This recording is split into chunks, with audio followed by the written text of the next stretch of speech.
नमस्कार। देश में बहस के सबसे बड़े शो दंगल में आप सभी का स्वागत है। आपके साथ मैं हूं चित्रा त्रिपाठी। कमोबेश एक साल से कुछ ही ज्यादा का वक्त बाकी है जब देश 2024 के आम चुनाव का गवाह बनेगा।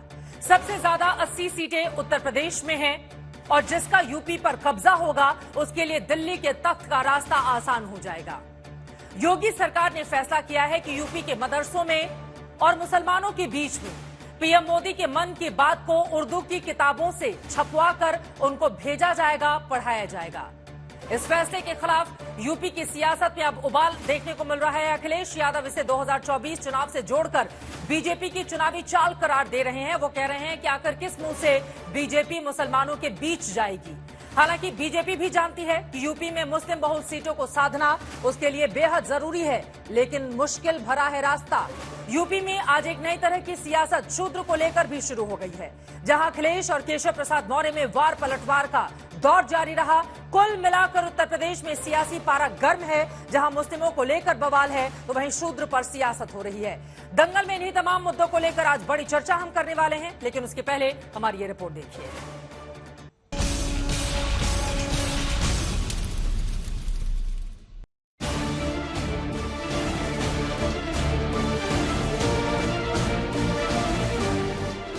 सियासत में पुरानी कहावत है, जिसका उत्तर प्रदेश उसका पूरा देश। 2024 लोकसभा चुनाव में बहुत वक्त नहीं बचा है। बीजेपी के सामने चुनौती बड़ी है 2019 के दमदार आंकड़ों को बचाने की, बढ़ाने की। समाजवादी पार्टी के सामने चैलेंज है बीजेपी के संख्या बल को तोड़ने का। बीएसपी के सामने चुनौती है अपनी कम होती ताकत को बढ़ाने की। यूपी को साधने के लिए सभी पार्टियां अभी से एड़ी चोटी का जोर लगा रही हैं।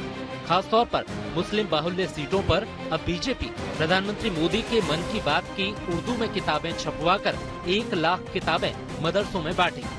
अल्पसंख्यक मोर्चा खासतौर से उन 14 सीटों पर मोदी के मन की बात के उर्दू संस्करण को प्रसारित करने का काम करेगा। हमारे अल्पसंख्यक समाज को, मुस्लिम समाज को भी उनकी जो बातें हैं, जो उनके विचार हैं, जो उनकी सोच है, जो उनकी प्लानिंग है, इन तमाम चीज़ों से अवगत कराने के दृष्टि से जो है मन की बात की जो पुस्तक है उसको उर्दू में अनुवाद करने का काम किया जाएगा और जिससे जो है ज़्यादा से ज़्यादा जागरूकता फैले। शुरू से विपक्ष इसे हथियार के रूप में इस्तेमाल करता आया है कि बीजेपी मुसलमानों के खिलाफ है। बीजेपी सिर्फ हिंदू मुस्लिमों को बांटने का काम करती है। बीजेपी इसी हथियार और धारणा को 2024 चुनाव से पहले कुंद करना चाहती है।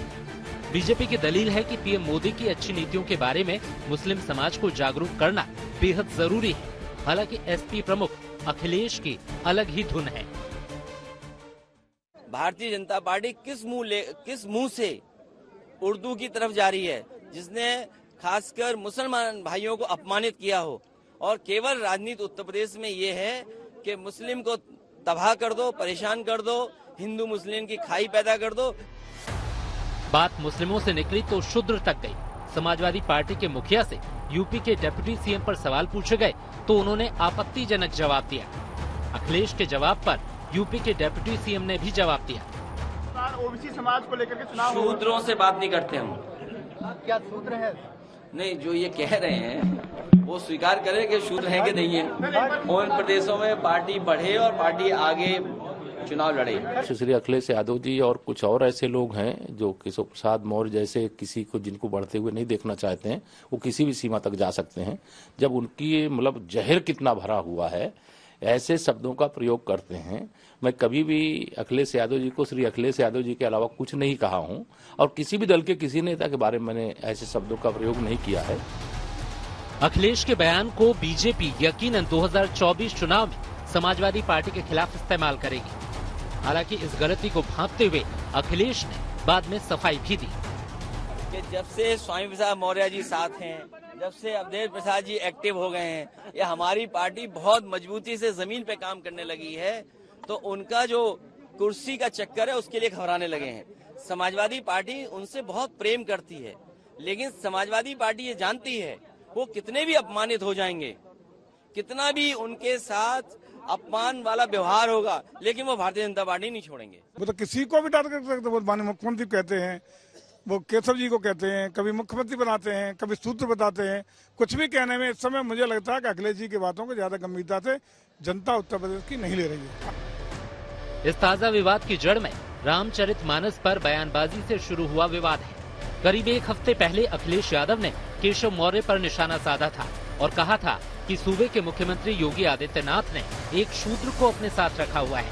हालांकि बीजेपी इससे एक कदम और आगे बढ़ते हुए अब मुस्लिमों को अपने पाले में लाने की कोशिश में अभी से लग गई है, जिस पर सियासत और सुलगने के पूरे आसार हैं। लखनऊ से अभिषेक मिश्रा के साथ आज तक ब्यूरो।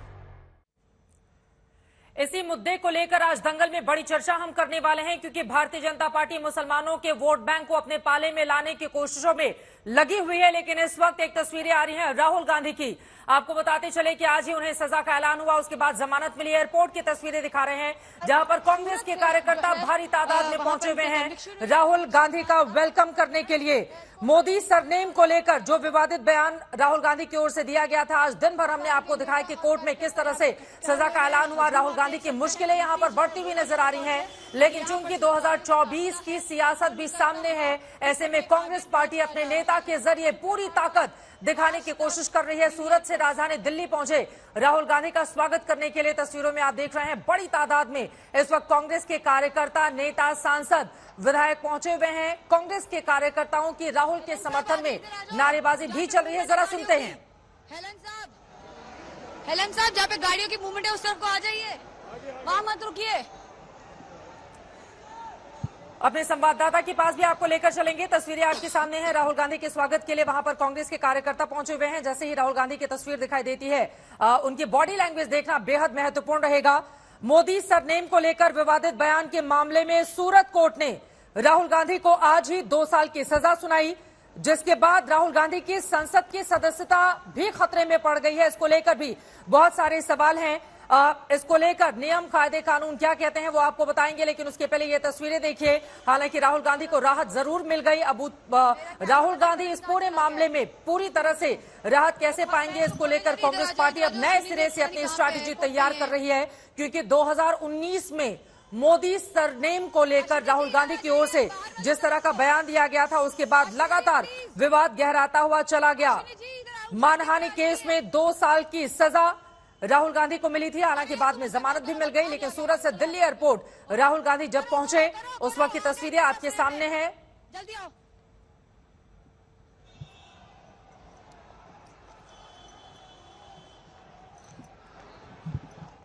कांग्रेस के कार्यकर्ता वहां पर उत्साहित होकर राहुल गांधी का वेलकम करने के लिए बेकरार नजर आ रहे हैं।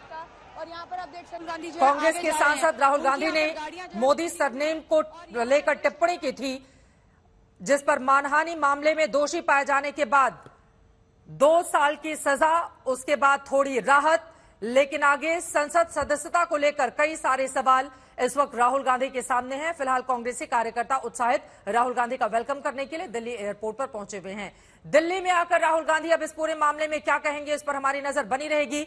लेकिन अब आपको लेकर चलते हैं उत्तर प्रदेश, जहां पर मुस्लिमों को साधने की नई तरह की सियासत शुरू हो गई है। बीजेपी ने 2014 में 9%, 2019 में 8% वोट हासिल किए थे पूरे देश में, लेकिन उत्तर प्रदेश में 80 लोकसभा की सीटें हैं और उनमें पूरी ताकत दिखाए जाने की कोशिश भारतीय जनता पार्टी की ओर से की जा रही है। यही कारण है कि मोदी के मन की बात को उर्दू में छपवा कर किताबें अब बांटी जाएंगी मुसलमानों के बीच में।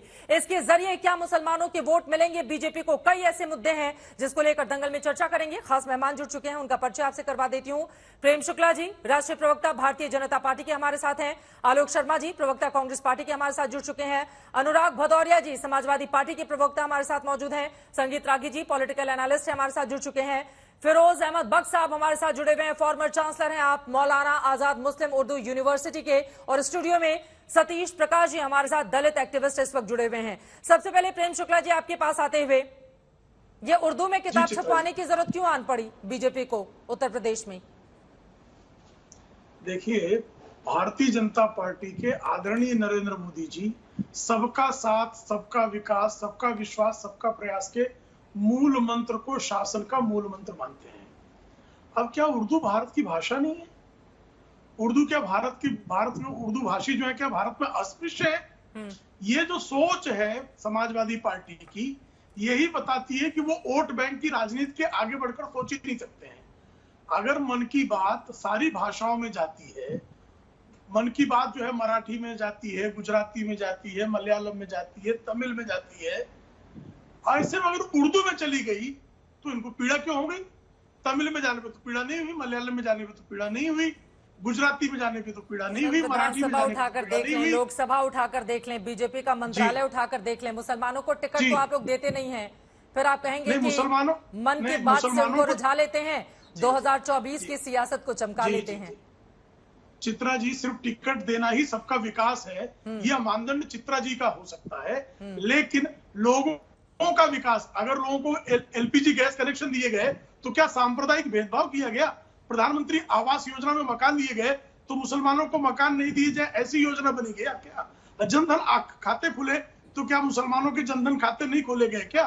इस तरह से भारतीय जनता पार्टी विकास के कार्यक्रमों में जाति, गोत्र, पंथ का कोई भेदभाव नहीं करती है, भाषाई किसी प्रकार का भेदभाव नहीं करती है। जिनके मन में भेदभाव गहरे बैठा हुआ है, जो मुसलमानों को अपनी वोट बैंक समझते हैं और उसको बपौती मानते हैं, उनको निश्चित तौर पर पीड़ा होगी। अनुराग भदौरिया जी, इतनी पीड़ा क्यों है? अगर उर्दू में वो किताब छपवा कर बंटवा रही है तो कुछ अच्छा ही काम कर रही है। किताब हाथों में पहुंचना चाहिए, किसी भी भाषा में हो। उर्दू को लेकर बड़ी दिक्कत हो रही है आप लोगों को कि बीजेपी उर्दू में कैसे छपवा सकती है, वो तो बांटने का काम करते। क्या दिक्कत है समाजवादी पार्टी को? देखिए, आपका शीर्षक है किताबें बहुत सी पढ़ी होंगी तुमने, तो मैं उसको आगे जोड़ दे रहा हूं। किताबें बहुत सी पढ़ी होंगी तुमने, क्या गरीबी का चेहरा भी तुमने पढ़ा है बताओ क्या क्या लिखा है। तो कम से कम गरीबों का भी चेहरा पढ़ लीजिए। आपका जो शीर्षक था उसी को मैंने आगे बढ़ा दिया। ये भारतीय जनता पार्टी बेरोजगारों की बात नहीं करेगी, कमजोर वर्ग की बात नहीं करेगी। क्या बाबा साहब ने कहा था कि राजनीतिक लोकतंत्र तब तक मजबूत नहीं होगा जब तक सामाजिक लोकतंत्र मजबूत नहीं होता। माने सामाजिक लोकतंत्र मजबूत होगा तभी राजनीतिक लोकतंत्र मजबूत होगा कि सभी समाज के सभी वर्गों को समान अधिकार मिले, जो कमजोर वर्ग है उसको भी उतना ही अधिकार मिले जितना मजबूत वर्ग को है, और जो बहुमत में है वो अल्पमत का सम्मान करे। तो विपक्ष का सम्मान ये सरकार कहाँ करती है, मैं पूछना चाहता हूँ। अगर विपक्ष का सम्मान की कहां से बात आ गई? बात किताबों की हो रही है अनुराग भदौरिया जी, आप अपने सम्मान पर लेकर आगे मुद्दे को। बात किताबों की हो रही है ना, उस पर जरा जवाब दे दीजिए। सुन लीजिए, किताबों पे मैंने बोल दिया आपको कि हम लोग समाज के अंदर में विकास की राजनीति करने वाले लोग, और भारतीय जनता पार्टी मुद्दों से ध्यान भटकाने वाले हैं। ये तो सिर्फ एक नई नई चीज इसलिए लाते हैं जिससे कि ध्यान भटके। ये राजनीति के लिए सब चीजें करते हैं। हम कहते हैं विकास की राजनीति क्यों नहीं करते? अगर आपको किताबें हाथ में जाएंगी कैसे ध्यान भटक जाएगा? क्यों नहीं? क्योंकि अरे आप दीजिए ना, किसने आपको रोका किताबें मत दीजिए? हमने कहा किताबें मत दीजिए, किताबें दीजिए आपको। और हमने तो ये भी बोला था कि मदरसों को आप कंप्यूटराइज कीजिए, मदरसों को इतना हाईटेक बनाइए। तो कहां बनाते हैं? रोज उसमें नई नई बात लेके आते हैं। हमने तो बोला था कि इस देश के अंदर में सभी का सम्मान होना चाहिए। कब हमने नहीं बोला सम्मान नहीं होना चाहिए? सभी वर्गों का सम्मान इस देश के अंदर, सभी धर्मों का सम्मान होना चाहिए। ठीक है। जब हमने बोला था कि आप एक जिले में, सुनिए, एक जिले में 1 लाख रुपए देने की बात कर रहे थे, तो हमने कहा 10 करोड़ दीजिए, धूमधाम से हर चीजें होंगी, सभी समाज का सम्मान, सभी धर्मों का भी सम्मान होगा। ठीक है, मैं जवाब ले लेती हूं। सवाल ये नहीं है। ठीक है, मैं जवाब ले लेती हूं। भारतीय जनता पार्टी सुने, भारतीय जनता पार्टी कोई ऐसी किताब बनवाए और ऐसी चीज समाज के अंदर लाए जिससे कम से कम गरीबों के मन में क्या चल रहा है, वो परेशान है, उनकी परेशानी कैसे दूर होगी। आपने देखा इतनी अखिलेश यादव की ओर से ये भी कहा गया है कि कौन सा मुंह लेकर जाएगी बीजेपी मुसलमानों के बीच में, मुसलमानों के खिलाफ, जिसने उत्तर प्रदेश में अभियान चलाकर रखा हुआ है। प्रेम शुक्ला जी, देखिए, हमारा जो शानदार विकास वाला मुंह वही लेकर जाएगी, और गरीबों को प्रधानमंत्री आवास जो है वो भ्रष्टाचारी अखिलेश सिंह यादव को नहीं मिला है, वो मिला है गरीबों को। उसमें मुसलमान भी है, हिंदू भी है, उसमें अनुसूचित जाति के लोग भी हैं, जनजाति के लोग भी हैं, हर वर्ग के, हर पंथ के गरीब है। अगर एलपीजी गैस कनेक्शन मिला तो हर गरीब को मिला है। गरीबों का ही हमने विकास किया। सड़कें बन रही तो हर गरीब के लिए बन रही है, बिजली पहुंची तो हर गरीब के घर में पहुंची है। तो हम गरीबों का विकास करते हैं। ये तो ऐसा था कि मुजफ्फरनगर में दंगे हो गए तो ये तो जो है मुआवजा भी धर्म देखकर बांट रहे थे। ये सुप्रीम कोर्ट ने इनके लिए इनको फटकारा है। और जब जो है कि इनका शासन था तो सारे थानों में एक जाति विशेष के ही थानेदार नियुक्त होते थे, सारी जगह पे एसडीएम एक जाति विशेष के ही नियुक्त होते थे। फिर जो है मेधा, फिर एक जाति में ही सीमित रह गई थी, उसमें भी रिश्वत लेकर, ऐसा नहीं था कि जो है मुफ्त में दे रहे थे। और उसको किस तरह से हाईकोर्ट ने उन नियुक्तियों को खारिज किया, ये उत्तर प्रदेश भली भांति जानता है। तो अखिलेश यादव का भ्रष्ट जो शासनकाल था उसको लोग भली भांति जानते हैं, और उस भ्रष्ट शासनकाल से निजात पाने के लिए ही आदरणीय मोदी जी के आह्वान पर भारतीय जनता पार्टी को जनादेश प्राप्त हुआ। और उसके बाद उत्तर प्रदेश में अगर जीडीपी डबल हुई है तो उसका लाभ हर पंथ जाति गोत्र को हुआ है। अगर वहां पर कैपिटा इनकम दोगुना हुआ है 5 वर्षों में, तो हर पंथ जाति गोत्र के लोगों को उसका लाभ हुआ है। ठीक है, तो भारतीय जनता पार्टी कभी भेदभाव नहीं करती है। हाँ, भारतीय जनता पार्टी भेदभाव नहीं करती है, लेकिन अगर आंकड़े उठाकर देख लेंगे हम वोट प्रतिशत के, तो मुसलमानों के वोट बड़ी तादाद में बीजेपी को नहीं मिलते हैं। क्या इसी वजह से ये कोशिशें की जा रही हैं बीजेपी की ओर से? इसका जवाब आप दीजिएगा जल्दी से अनुराग जी, उसके बाद सतीश जी मैं आपके पास हूँ। जल्दी से अनुराग भदौरिया जी। देखिए इन्होंने कहा गरीबों का विकास करते हैं, बिल्कुल सही है। कानपुर के अंदर में माँ बेटी जल गई, गरीब थी ना इसलिए। अब उसके ऊपर आप चले गए थे वहां पे उसको घर तोड़ने के लिए। क्या वो अगर संपन्न होती तो क्या होता? आपने गरीब माँ बेटी जल गई। सोचो आप उसके पति की, उसके बेटी के साथ क्या, उसके बाप के साथ क्या गुजरा होगा, एक पति के साथ क्या गुजरा होगा, कभी आपने सोचा? वो भी गरीब थे। तो इसलिए इस तरह की जब आप बातें करते हो, किस तरह से 4 लोगों को रौंदा गया था, याद है आपको लखीमपुर में? तो मैं आपसे पूछना चाहता हूं, जब आप इस तरह की बातें करते हैं तो मुझे ऐसा लगता है कि आप थोड़ा सा अध्ययन करके नहीं आते हैं। मेरा सवाल सीधा सा है कि अगर आपने कहा था कि यहाँ किसानों की इनकम दुगनी होगी तो क्या हो गई? नहीं जवाब देंगे आप। दुगनी हो गई क्या आपने सिलेंडर, जो गैस सिलेंडर महंगा किया था, अब 1000 रुपए के ऊपर है, क्या गरीब महिला खरीद लेगी? मैं आपसे पूछना चाहता हूं, खरीद लेगी? सर इतने सारे मुद्दे गिनाते हैं, फिर भी जब वोट की बारी आती है तो बीजेपी के पक्ष में ही वोट क्यों चले जाते हैं? अनुराग भदौरिया जी, आप लोगों को भी खुद के अंदर झांक कर देखने की जरूरत है। सतीश जी आपके पास आते हुए, ये बात तो सच है ना कि बीजेपी लगातार मुस्लिमों में पैठ बढ़ाने के लिए अपनी कोशिशें जारी रख रही है, और अगर जिस वर्ग के वोट उसको नहीं मिलते हैं वहां पर ये कोशिशें की जा रही हैं तो क्या गलत है? क्योंकि हाल ही में आजमगढ़ और रामपुर जैसी जहां पर मुस्लिम बाहुल्य क्षेत्र हैं, वहां की सीटें बीजेपी ने जीत ली है उपचुनाव में। नहीं, देखिए मैं एक बात बताऊंगा कि बीजेपी एक पॉलिटिकल पार्टी है और वो सारे वो काम करेगी कि जहां से उसको राजनीतिक लाभ मिल सके। और हम, चूंकि वो पॉलिटिकल पार्टी है तो इसलिए उसके ऊपर कोई सवाल नहीं उठाया जा सकता जी। मेरा कहना यह है कि यहां हमको ये जानना पड़ेगा कि अब सवाल ये है कि बीजेपी की धर्म की पॉलिटिक्स को कैसे खत्म किया जाए। भारत में बीजेपी की धर्म की राजनीति को खत्म करने का एक ही तरीका है, सामाजिक न्याय की लड़ाई को आगे करना, और सामाजिक न्याय के साथ साथ उन मुद्दों को उठाना कि जो गरीबों के मुद्दे हैं। इसीलिए किताब लेकर जा रही है ना मुसलमानों के बीच में कि किताब पढ़िए, मन की बात पढ़िए, मोदी को समझिए। अब सुनिए ना, अब देखिए आपने बड़ी आसानी के साथ उर्दू को मुसलमानों से जोड़ दिया। हाँ। देखिए भाषा को किसी धर्म से नहीं जोड़ सकते। अगर मैं आपसे ये पूछूं कि इंग्लिश क्या क्रिश्चियनों की भाषा है, आप देखिए ना। और इस भारत में तमाम हिंदू तो अलग अलग क्षेत्र में भी रहते हैं ना, केरल में भी हिंदू रहता है ना, तमिलनाडु में भी हिंदू रहता है ना, वो हिंदी तो नहीं बोलता ना, वो उसकी अपनी भाषा बोलेगी। भाषा को आप कभी भी किसी धर्म से जोड़ करके नहीं रख सकते। मैं ये बात जरूर कहूंगा अनुराग भदौरिया जी कि कहीं ना कहीं जो सामाजिक न्याय की लड़ाई है वो एक बहुत महत्वपूर्ण लड़ाई है, वो बहुत गंभीर लड़ाई है, और अखिलेश जी जिस तरीके की उसका थोड़ा गंभीरता को ज्यादा करें, मेरा कहना यह है। हाँ। सबको लड़ना है, इसमें कहीं कोई दो राय नहीं। बीजेपी की धर्म की लड़ाई को खत्म करने का एक ही तरीका है, सामाजिक न्याय की लड़ाई। ये देश 70 साल आजाद हुए, ये देश आज इस देश की 85% आबादी कहीं ना कहीं गुलाम है, उसको उस गुलामी से बाहर निकालना है। उसको लिए तीसरी आजादी, जो सामाजिक आजादी की लड़ाई होगी, उसमें आपको लग रहा है कि देश के भीतर एक आबादी ऐसी है जो गुलाम है? निश्चित रूप से, निश्चित रूप से। किस तरह की गुलामी की बात कर रहे हैं आप? हाँ। अभी 2 दिन पहले लोकसभा के अंदर बीजेपी के राज्य मंत्री ने आंकड़े पेश किए। इस देश में 2018 से लेकर के 2021 के बीच में दलित उत्पीड़न के मामले 2,82,000 आए। उत्तर प्रदेश 50,000 जो मामले हैं, उत्तर प्रदेश नंबर 1 के ऊपर है, दूसरे नंबर के ऊपर बिहार है, तीसरे नंबर के ऊपर मध्य प्रदेश है, चौथे नंबर के ऊपर राजस्थान है। मेरा सवाल यह है कि इस भारत में, आजाद भारत में 14% मामले ऐसे हैं दलितों के जहां उनको न्याय मिल सका। 20% मामले के ऊपर कहीं ना कहीं पुलिस ने आरोप पत्र भी दाखिल नहीं किया। हाँ। यही इस भारत के अंदर हो रहा है। मेरा कहना यह है कि देखिए सर, यही सारे मुद्दे आप 2019 में भी गिना रहे थे। आप बीएसपी के एक तरह से समर्थक भी हैं। मैं आपसे सीधा सवाल पूछ रही हूँ, 2019 में लड़े थे ना अखिलेश यादव जी और मायावती जी साथ साथ में, फिर भी नहीं हरा पाए आप नरेंद्र मोदी को। यही सारे मुद्दे उस समय भी आप लोग गिना रहे थे। मैंने तो जाके जगह जगह कवरेज भी की थी उत्तर प्रदेश के इलाके में। क्या फायदा मिला फिर आप लोगों को? देखिए, मैं एक बात बड़ी आप कहेंगे भेदभाव हो रहा है, वो कहेंगे 80 करोड़ लोगों तक राज पहुंच रहा है। आप कहेंगे ये हो रहा है, वो कह रहे हैं कंप्यूटर और कुरान की बात तो खुद प्रधानमंत्री ने कही है ना। देखिए मैं ये कही आपके कार्यक्रम में कभी नहीं कहूंगा कि राजनीतिक मंच के ऊपर भारत के प्रधानमंत्री ने जिस जालीदार टोपी की आप बात करते हैं वो टोपी पहनने से मना कर दिया।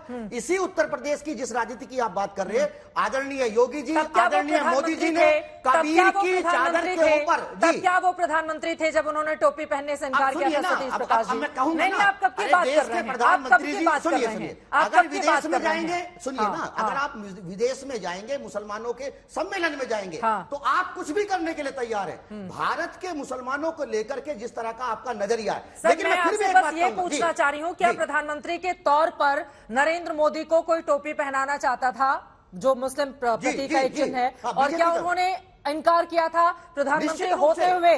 प्रधानमंत्री होते हुए जी है विजुअल्स कब के हैं? यही तो पूछ रही हूँ सर सतीश प्रकाश जी। सुनिए हाँ, गुजरात का कब का वो पीएम कहा था उस समय? जो बीजेपी समर्थक हैं, ठीक है, बाकायदा उन्होंने मंच के ऊपर मोदी जी को कहीं ना कहीं वो टोपी पेश करना, उनको पहनाना चाहा। मोदी जी ने वहां कहीं ना कहीं इंकार किया। लेकिन जहां तक मेरी जानकारी है उस समय वो प्रधानमंत्री देश के नहीं बने थे, और अभी हाल ही में मुंबई में बोहरा समाज के बीच वो गए थे। ठीक है, बाकी लोगों को मेरा कहना यह है कि आदरणीय मोदी जी सिर्फ हिंदुओं के प्रधानमंत्री नहीं है, सिर्फ बीजेपी के प्रधानमंत्री नहीं है, इस देश की तमाम जनता के प्रधानमंत्री हैं। इस देश की तमाम जनता के प्रधानमंत्री होने के नाते उनकी ये नैतिक जिम्मेदारी है कि वो सबका, उनका व्यवहार सबके लिए रहे। ठीक है, उसमें हिंदू भी हो, मुसलमान भी हो, दलित भी हो, पिछड़ा भी हो, अगड़ा भी हो, सबके लिए वो अच्छा काम करे। संगीत रागी जी, दरअसल एक बड़े वर्ग में इस बात को लेकर हमेशा दहशत बनी रहती है कि जो लोग आरएसएस की विचारधारा को फॉलो करते हैं वो मुस्लिमों के बीच जाकर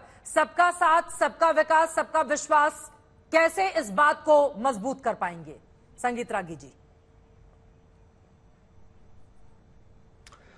देखिए, मेरा मानना है कि राष्ट्रीय स्वयंसेवक संघ और भारतीय जनता पार्टी का लाइन जो है वो शुरू से जिसे आप कह सकते हैं कि एक ही रहा है, उसमें कोई अंतर नहीं आया है। सबका साथ, लेकिन किसी के प्रति जो है अपीजमेंट की पॉलिसी नहीं। Equality for all and appeasement to none. मुझे लगता है कि यदि सेकुलरिज्म को इस रूप में परिभाषित किया जाता तो देश की स्थिति आज यहां पर आकर के नहीं टिकती। जहां तक अनुराग भदौरिया जी ने कहा सामाजिक लोकतंत्र, बिल्कुल सामाजिक लोकतंत्र की बात कही जाती है, लेकिन सामाजिक लोकतंत्र का मतलब बंधु यह नहीं होता कि हम वो जातिगत लोकतंत्र होता है, और जातिगत लोकतंत्र से नीचे उतरकर पारिवारिक लोकतंत्र पर आ जाता है कि नेताजी का बेटा, नेताजी का बहू, नेताजी की पतोहू, नेताजी का भाई, नेताजी का भतीजा, नेताजी के अन्य सारे 26 रिश्तेदार जो हैं वो राजनीतिक पदों पर आसीन हो जाए। तो यह सामाजिक लोकतंत्र का नहीं है। दुर्भाग्य है कि जिन लोगों ने श्रीमती गांधी के खिलाफ लड़ाई के लिए गई और क्षेत्रीय पार्टियां बनाई और इसी लोकतंत्र के सुनिए, आप अपनी बारी में जवाब दे दीजिएगा, हम अपनी बात खत्म कर लेते हैं, जल्दी खत्म करते हैं। तो अपने इन्होंने लड़ाई लड़ी, लेकिन वो सारी लड़ाई जो है अपने परिवार तक सत्ता को केंद्रित करने के लिए रह गई। दूसरी बात मैं कहना चाहता हूं, जहां तक भारतीय जनता पार्टी का सवाल है, तो भारतीय जनता पार्टी ने पहले भी श्रीमान अटल बिहारी वाजपेयी जी के नेतृत्व के समय ऐसी ही भावना से मुसलमानों के साथ काम किया था। लेकिन 2004 का चुनाव मुझे ध्यान में है अच्छी तरीके से। दुर्भाग्य है कि इस देश के मुसलमान आइडेंटिटी और गवर्नेंस, इन दोनों के बीच में जब चुनना होता है तो हमेशा वो आइडेंटिटी के सवाल को ही सबसे पहले आगे रखते हैं। और 2004 में हम सब अच्छी तरीके से जानते हैं कि अटल बिहारी वाजपेयी की सरकार को, भारतीय जनता पार्टी की सरकार को मुसलमानों का वोट प्रतिशत नहीं मिला था। ये अच्छी बात है कि आने वाले दिनों में ट्रिपल तलाक के मामला हो तो उस पर मुस्लिम महिलाओं का बहुत बड़ा जन समर्थन भारतीय जनता पार्टी को मिला है। लेकिन अभी भी मुझे लगता है कि इसी गेम को 10 सेकंड में खत्म करूंगा आपकी बात। मुझे लगता है 10 सेकंड में अपनी बात कर दूं। मुझे लगता है कि भारतीय जनता पार्टी ने जिस गवर्नेंस, इंक्लूसिव गवर्नेंस को साथ ले चलने की बात कही है, उससे ये सारी पार्टियां तिलमिलाए हैं। ठीक है और सर। यही कारण है कि रैडिकल तत्वों को अपनी तरफ मोबिलाइज करने के लिए इस प्रकार की चीजें कर रहे हैं। कुछ बोला है तो मैं ठीक है, 10 सेकंड में जल्दी से अनुराग भदौरिया जी। कुछ बोला है समाजवादी। जहाँ तक हमने सुना, अब सुन लीजिए, जहां तक सुन लिया, अरे सुन लीजिए, हो गया, अरे 10 सेकंड से ज्यादा हो गए, सुन लीजिए। सुना है कि रागी जी प्रोफेसर है, ऐसा मैंने सुना है, अब है या नहीं है वो खुद बताएंगे।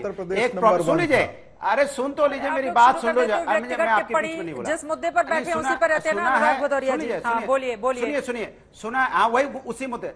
सुना है रागी जी प्रोफेसर है या नहीं वो भी बताएंगे। आपको इतना नहीं पता है कि लोकतंत्र में जनता चुनती है, किसी के सिग्नेचर करने से ना कोई एमएलए बनता है ना एमपी बनता है, आपको जनता के बीच में जाना पड़ता है। जनता चुनाव करती है कि किसको चुनेगी किसको नहीं चुनेगी। इसके मतलब आप लोकतंत्र में जनता का अपमान कर देते हैं। अगर कोई चुना हुआ प्रतिनिधि है जनता के द्वारा तो कम से कम इतना तो ज्ञान आपको होना चाहिए। अगर नहीं है तो इस बार जब आप मिलेंगे तो आपको संविधान की किताब दूंगा, लोकतंत्र की किताब दूंगा, जिससे आप समझ पाओगे कि लोकतंत्र का मतलब होता क्या है।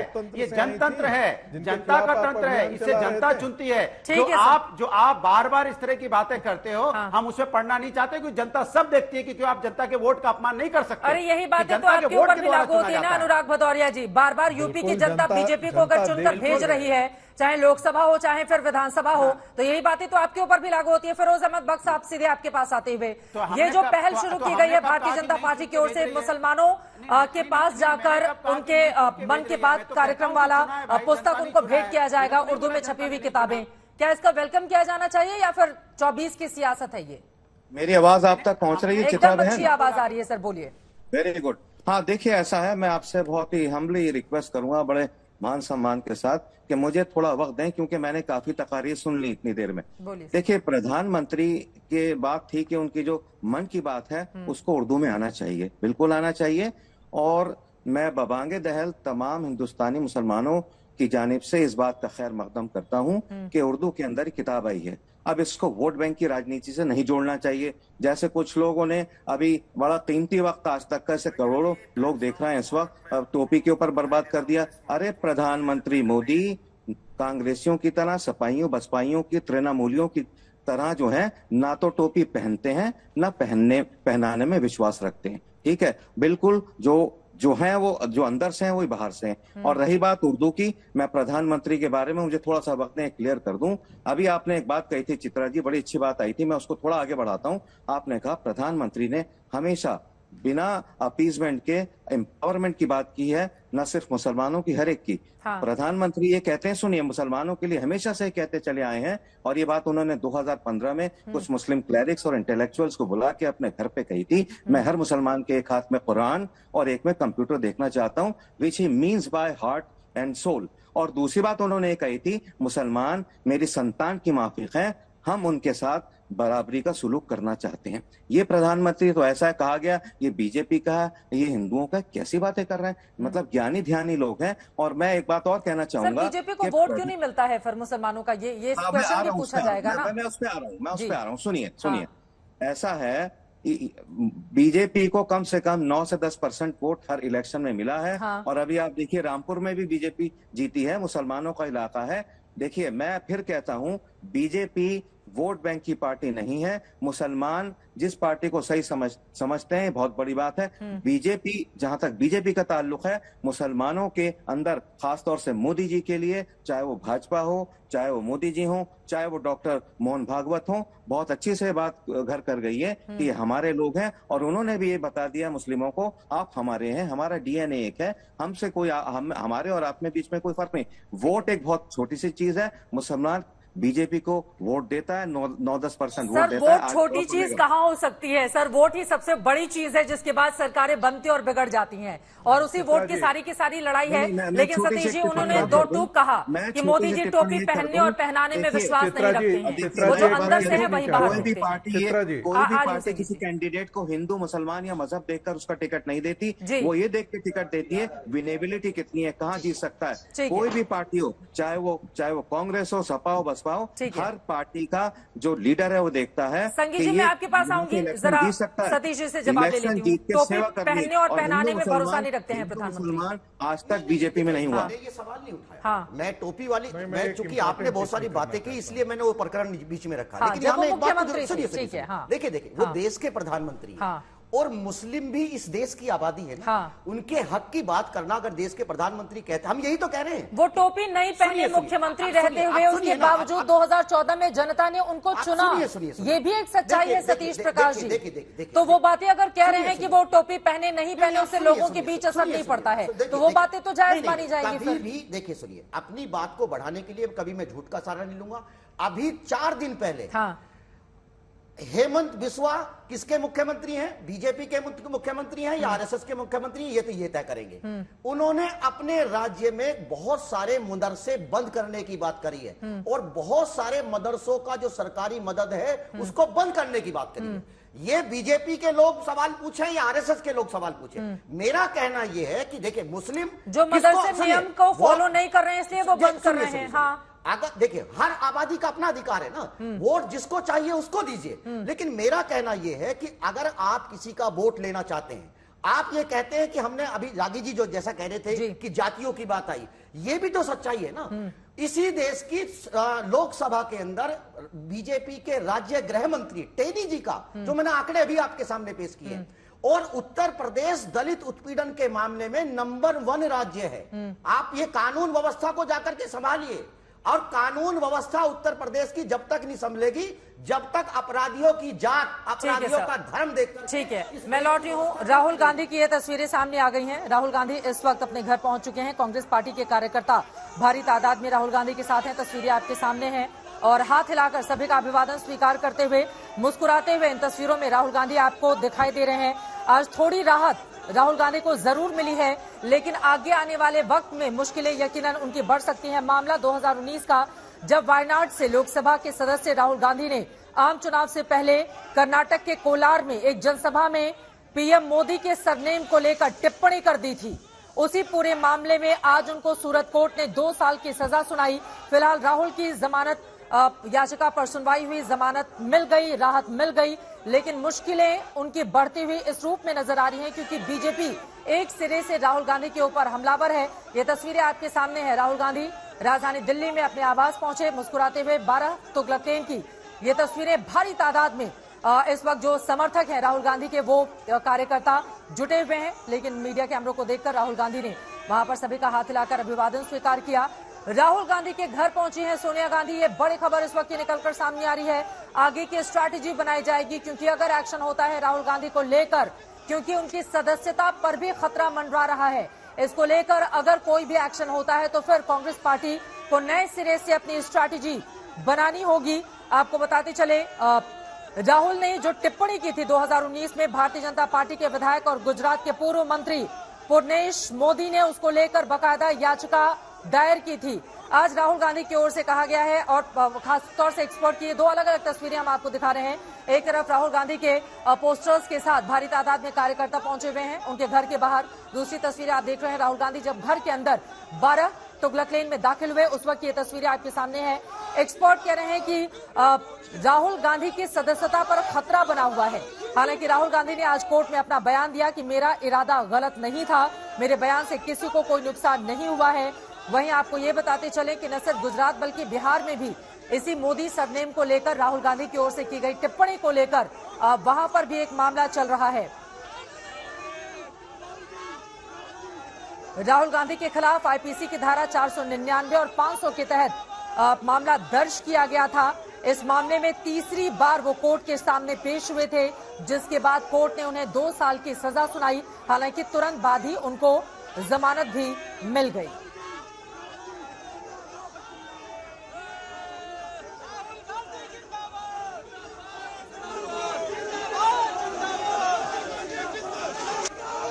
राहुल गांधी के घर के बाहर भारी तादाद में समर्थकों का जमावड़ा लगा हुआ है। राहुल गांधी अगर कुछ कहते हैं या फिर पार्टी की ओर से कोई बयान सामने आता है आज तक आप तक पहुंचाएगा। एक बार फिर से रुख कर लेते हैं मुसलमानों को रिझाने की, लुभाने की जो कोशिश बीजेपी की ओर से उत्तर प्रदेश में की जा रही है, क्या उससे मिलेगी 2024 के लिए कामयाबी? दानिश अंसारी इस वक्त हमारे साथ मंत्री यूपी सरकार के जुड़ चुके हैं। दानिश जी, बहुत स्वागत है आपका आज तक पर। और मेरा सीधा से सवाल है, मोदी जी के मन की बात तो सभी सुनते हैं, फिर ये उर्दू में किताब छपवाने की जरूरत क्यों आन पड़ी है आप लोगों को? देखिए, हमारे प्रधानमंत्री नरेंद्र मोदी जी जो मन की बात का कार्यक्रम करते हैं, जिसमें वो देश में चल रही गतिविधियों के बारे में बताते हैं, सरकार की एक्टिविटीज के बारे में भी बताते हैं। साथ ही साथ आप सबने देखा होगा कि हमारे देश के कई ऐसे साधारण परिवार से ऐसे लोग हैं जिन्होंने असाधारण काम किए हो, उनकी भी चर्चा करते हैं। तो एक बहुत ही मोटिवेशनल बात भी रहती है। तो हम अभी इसको प्रधानमंत्री जी के मन की बात की जो संस्करण है उसको उर्दू में छपा के हमारे प्रधानमंत्री जी का क्या विजन है, उनके क्या विचार हैं, आम जो हमारे मुस्लिम भाई ये भी जानना चाहते हैं, तो उन तक पहुंचा रहे हैं। एक जानकारी है, एक जागरूकता है सरकार के बारे में, सरकार का क्या थॉट है, सरकार की क्या पॉलिसी है, सरकार ने फ्यूचर में क्या सोच रखा है देश के बारे में, समाज के बारे में। इन तमाम चीजों की जानकारी देने के नियत से हम ये काम कर रहे हैं। और इसमें तमाम विपक्षी दलों को पता नहीं इसमें क्यों परेशानी हो रही है। अगर हम प्रधानमंत्री जी के मन की बात सबको बताएंगे तो इसमें जो है विपक्ष दल को परेशान होने की कोई आवश्यकता नहीं है। अखिलेश यादव जी की ओर से कहा जा रहा है कि बीजेपी इतना हिंदू मुसलमान करती है उत्तर प्रदेश में, अब मुसलमानों के बीच कौन सा मुंह लेकर जाएगी भारतीय जनता पार्टी? मुसलमानों के खिलाफ अभियान छेड़कर रखा है उत्तर प्रदेश में। देखिए, समाजवादी पार्टी हमेशा चाहती कि मुस्लिम समाज जागरूक ना हो।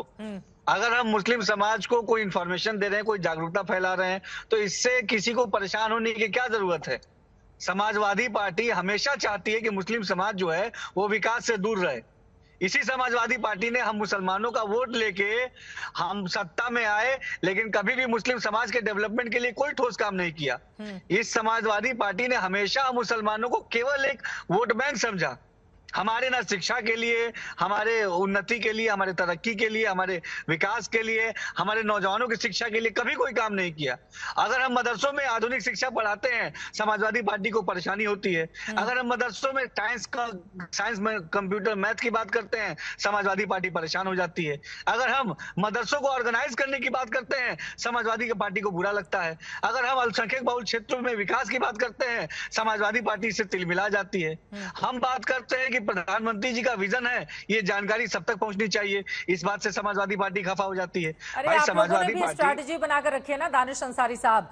14 लोकसभा की उन सीटों पर ये किताबें लेकर जाएंगे आप लोग जहां पर मुस्लिमों की आबादी ज्यादा है, जहां पर बीजेपी को कम वोट मिलते हैं। तो आप लोगों की भी तो स्ट्रैटेजी ऐसी ही है ना।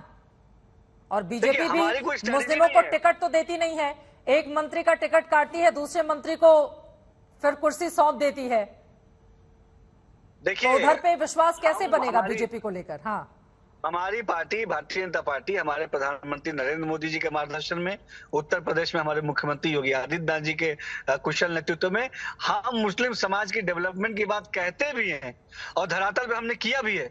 आज आप देखिए, प्रधानमंत्री जन विकास कार्यक्रम के माध्यम से हमने अल्पसंख्यक बहुल क्षेत्रों में ITI college, polytechnic college, degree college, साफ पानी पीने के लिए पानी की टंकियां ये बनाने का काम किया। बरेली में 150 करोड़ से ऊपर की लागत से हमारे यूनानी डिग्री कॉलेज बन रहा है। गाजीपुर में हम ITI बना रहे हैं, मऊ में पॉलिटेक्निक बना रहे हैं। प्रदेश के हर जनपद में अल्पसंख्यक बहुल क्षेत्र में हम एजुकेशन पहुंचे, इन चीजों को सुनिश्चित करने के लिए कॉलेजेस बना रहे हैं। 22 डिग्री कॉलेज पूरे उत्तर प्रदेश में आज बन रहा है, जिसमें 16 डिग्री कॉलेज केवल हमारी बहनों के लिए है, वुमेन्स के लिए है। तो हम तो चाहते हैं कि शिक्षा पहुंचे, जागरूकता पहुंचे, रोजगार पहुंचे। इस उर्दू वाली किताब पे ही रहते हैं, क्या ये मदरसों में पढ़ाया जाएगा? क्या सब्जेक्ट के तौर पर पढ़ाया जाएगा? कितने लोगों तक ये किताब पहुंचेगी? इसको लेकर क्या है आप लोगों की तैयारी और इसको बंटवाना कब से शुरू करेगी यूपी की सरकार? देखिए, ये जो किताब है, जो उर्दू अनुवाद है मन की बात का, ये अल्पसंख्यक बहुल क्षेत्रों में जो हमारे मुस्लिम भाई हैं उन तक ये किताबें पहुंचाई जाएंगी। उनको भी, मुस्लिम समाज को भी, सभी समाज के सभी वर्ग को ये जानने की आवश्यकता है कि भाई हमारे प्रधानमंत्री जी का क्या विजन है, उनकी क्या सोच है और किस तरीके से वो हमारे देश को डेवलपमेंट की तरफ आगे ले जाना चाहते हैं। तो एक अच्छी पहल है, इस पे किसी को ऑब्जेक्शन नहीं होना चाहिए। अखिलेश यादव जी भी अपनी मन की बात छपा के बंटवाएं, हालांकि उनकी किताब कोई पढ़ेगा नहीं, लेकिन हम अगर इस तरीके की कोई बात कर रहे हैं तो इस पे ऑब्जेक्शन करने की क्या जरूरत है। 2 लाइन में छोटा सा जवाब, क्या मुसलमानों को मन की बात भाएगी और वो वोट करेंगे बीजेपी के लिए? दानिश जी, 80 लोकसभा की सीटें हैं उत्तर प्रदेश में। हेलो, मन की बात का असर होगा, वोट मिलेंगे 24 में इसके जरिए? आज हमने ईमानदारी से जो कहा, धरातल पे उन चीजों को किया। आज मुस्लिम समाज में एक विश्वास है हमारी सरकार के प्रति, और इसका स्पष्ट उदाहरण है आजमगढ़ का लोकसभा उपचुनाव और रामपुर का लोकसभा उपचुनाव, रामपुर का विधानसभा उपचुनाव। इन तीनों जगह जब चुनाव हुए वहां भारतीय जनता पार्टी के प्रत्याशी ने जीत हासिल की। इन तीनों ही जगह 50% से ज्यादा मुस्लिम आबादी है, और यहाँ पे भारतीय जनता पार्टी के जीतने का मतलब है प्रत्याशी के कि आज मुस्लिम समाज भी खुले मन के साथ भारतीय जनता पार्टी के साथ कदम से कदम मिला के विकास की तरफ आगे बढ़ना चाहता है। मुस्लिम समाज ने स्पष्ट संदेश दे दिया है कि अब ये वोट बैंक की तरह इस्तेमाल नहीं होगा। जो भी इसके डेवलपमेंट की बात कहेगा, करेगा, ये उसके साथ खड़ा रहेगा। और आज हमारी केंद्र की मोदी सरकार और उत्तर प्रदेश की योगी सरकार, डबल इंजन की सरकार, पूरी ईमानदारी से अपने मुस्लिम समाज के लिए और समाज के एक एक व्यक्ति के लिए, उनके विकास के लिए काम कर रही है। बहुत शुक्रिया दानिश अंसारी जी, मंत्री यूपी सरकार के, आज तक से जुड़ने के लिए और इस महत्वपूर्ण बातचीत करने के लिए। अनुराग भदौरिया जी, सीधे आपके पास आते हुए बिना समय गवाए, उन्होंने कहा जो कामकाज हो रहा है उसके आधार पर आप देखिए 50% से ज्यादा मुसलमान बहुल आबादी ने बीजेपी के पक्ष में वोट किया है। फिर तो खतरे की घंटी है 24 के लिए। देखिए, उन्होंने आपके लिए नहीं, उन्होंने एक बात कही कि अखिलेश यादव जी की किताब कौन पढ़ेगा। बिल्कुल, अखिलेश यादव जी की किताब एक्सप्रेसवे है जो सामने दिखाई पड़ रहा है, मेट्रो थी जो उन्होंने चलाई है सामने दिखाई पड़ रही है, बच्चों को लैपटॉप दिए थे जो सामने दिखाई पड़ रहे हैं, हमने स्टेडियम बनाए जो सामने दिखाई पड़ रहे हैं, हमने पार्क बनाए जो सामने दिखाई पड़ रहे हैं। ये है उनकी किताब। वो विकास की राजनीति करने वाले लोग हैं। वृद्धा पेंशन दी थी उन्होंने, ये है उनकी किताब। महिला सुरक्षा के लिए 1090 बनाया था, ये है उनकी किताब। 100 डायल पुलिस मजबूत करने के लिए बनाया था सिस्टम को, ये है उनकी किताब। हमने यहाँ रिवर फ्रंट बनाया है जिससे लोग आ सके, ये है उनकी किताब। हमारी किताब विकास की, हमने मेडिकल कॉलेजेस बनाए, हमने स्कूल बनाए। समाजवादी पार्टी की किताब पढ़ रही है जनता वहां की, सभी पढ़ सकते हैं। ये किताब है जो पढ़ना भी आसान। ठीक है, जल्दी से क्लोजिंग कमेंट प्रेम शुक्ला जी, जल्दी से सर, 2 लाइन में प्रेम शुक्ला जी। देखिए चित्रा जी, एक तो स्पष्ट है कि Bharatiya Janata party vote bank की दृष्टि से काम नहीं करती है। जो हमको वोट नहीं देता उसका भी विकास करना हम सुनिश्चित करते हैं। जनतंत्र की खूबसूरती इससे बढ़िया क्या हो सकती है। और भारतीय जनता पार्टी लोकतंत्र को हमेशा प्रबल करने के पक्ष में काम करती है। और समाजवादी पार्टी मुसलमानों को सिर्फ वोट बैंक समझती है, उनको नागरिक नहीं समझती है। उनके विकास की बजाय उनको विनाशकारी विनाशकारी प्रबंध करने में ही जुटी रहती है, उनको अलग करने में जुटी रहती है। ये बहुत गलत है।